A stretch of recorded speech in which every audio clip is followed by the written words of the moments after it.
नमस्ते। कक्षा 8 प्रश्न संख्या 96 पिछले दिनों से था, अब नया है। नीलकंठ और राधा का सबसे प्रिय ऋतु तो वर्षा ही थी। मेघों के आने से पहले ही वे हवा में उसकी सजलाहट पा लेते थे।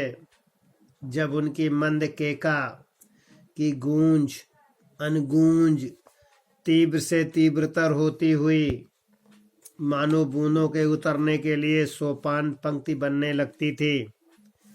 मेघ के गर्जन के ताल पर ही वे उसकी तन्मय नृत्य का आरंभ होता और फिर मेघ जितना अधिक गरजता, बिजली उतनी अधिक चमकती, बूंदों की रिमझिमाहट जितनी तीव्र होती जाती, नीलकंठ के नृत्य का वेग उतना ही अधिक बढ़ जाता और उसकी केका का स्वर उतना ही मंद से मंदतर होता जाता।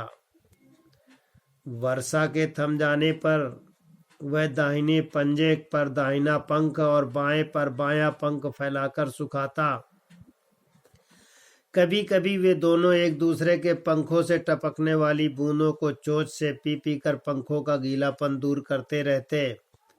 इस आनंदोत्सव की रागनी में बेमेल स्वर कैसे बज उठा, ये भी एक करुण कथा है। एक दिन मुझे किसी कार से नाखास सकोने से निकलना पड़ा और बड़े मियाँ ने पहले के समान कार को रोक लिया। इस बार पिंजरे की ओर नहीं देखूंगी, यह संकल्प करके मैंने बड़े मियाँ का विरल दाढ़ी और सफ़ेद डोरे से कान से बंधी ऐनक को ही अपने ध्यान का केंद्र बनाया। पर बड़े मियाँ के पैरों के पास जो मोरनी पड़ी थी, उसे अनदेखा करना कठिन था। मोरनी राधा के समान ही थी। उसके मूंज से बंधे दोनों पंजों की उंगलियां टूटकर इस प्रकार एकत्रित हो गई थीं कि वह खड़ी ही नहीं हो सकती थी।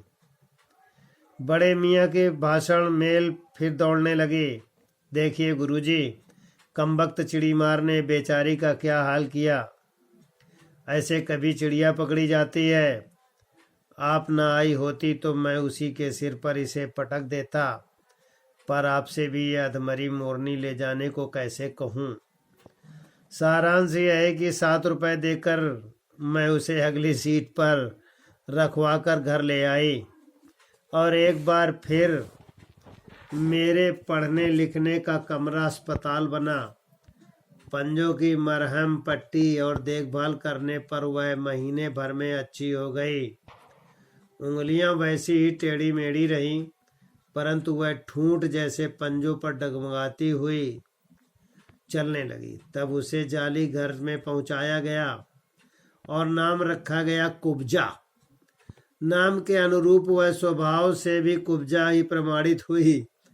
अब तक नीलकंठ और राधा साथ रहते थे, अब कुब्जा उन्हें साथ देखने ही मारने दौड़ती। चोंच से मार मार कर उसने राधा की कलंगी तोड़ नोच डाली, पंख नोच डाले। कठिनाई यह थी कि नीलकंठ उससे दूर भागता था और वह उसके साथ रहना चाहती थी। न किसी जीव जंतु से थी उसकी मित्रता थी, न वह किसी को नीलकंठ के समीप आने देना चाहती थी। इसी बीच राधा ने 2 अंडे दिए, जिनको वह पंखों में छिपाए बैठी रहती। पता चलते ही कुब्जा ने चोंच मारकर राधा को ढकेल दिया और फिर अंडे फोड़कर ठूंठ जैसे पैरों से सब और छितरा दिया। इस कलह कोलाहल से और उससे भी अधिक राधा की दूरी से बेचारे नीलकंठ की प्रसन्नता का अंत हो गया। कई बार वह जाली के घर से निकल भागा, कई बार कई दिन तक भूखा प्यासा आम की शाखाओं में छिपा बैठा रहा, जहाँ से बहुत पुचकार मैंने उतारा। एक बार फिर मेरी खिड़की के सेट पर छिपा रहा। विद्यार्थी प्रश्न संख्या 96 से पहला प्रश्न करेंगे कि लेखिका को बड़े मियाँ ने अब की बार किस प्रकार की मोरनी दी।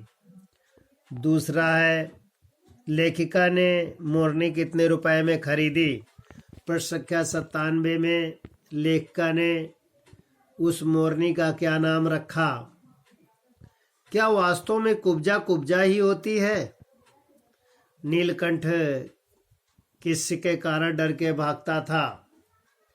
और राधिका कोलाहल से किस प्रकार दुखी थी?